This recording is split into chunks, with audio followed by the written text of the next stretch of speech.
शानदार सल्तनत में एक आदिल बादशाह अपनी हसीन और वफादार मलका के साथ सुकून और मोहब्बत भरी जिंदगी गुजार रहा था और वो अपनी रियाया पर अदलो इंसाफ करने की वजह से मशहूर थे। मुल्क में ना जुल्म पाया जाता था ना लूटमार। रियाया खुश थी और बादशाह भी अपनी रियाया पर फख्र करता था। खुदा भी उन पर मेहरबान था। कुछ अरसे बाद अल्लाह ने उन्हें एक बेटी अता की। बच्ची निहायत नाजुक और हसीन थी, फूल की मानिंद। माँ ने इसका नाम डीलिया रखा, जो एक खूबसूरत फूल का नाम है। लेकिन करीब ही एक और बादशाह रहता था जो निहायत जालिम था। इसके जुल्म से रियाया तंग थी।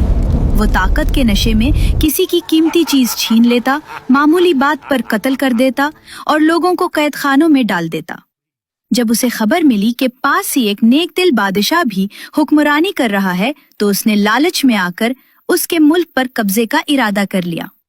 नेक दिल बादशाह ने दुश्मन के इरादों का पता चलते ही तैयारी शुरू की। बेगम ने समझाया कि दुश्मन ताकतवर है, बेहतर है कि खजाना लेकर किसी और मुल्क को चले जाएं। मगर बादशाह ने कहा कि रियाया को छोड़कर भाग जाना बुज़दिली होगी। वो अपनी रियाया के लिए लड़ना चाहता था।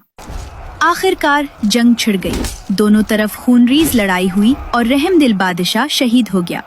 खबर जब मलका तक पहुंची तो वो नन्ही डीलिया को लेकर महल के बाग में माली के घर जाकर छुप गई। लेकिन दुश्मन के सिपाही शहर में घुस आए।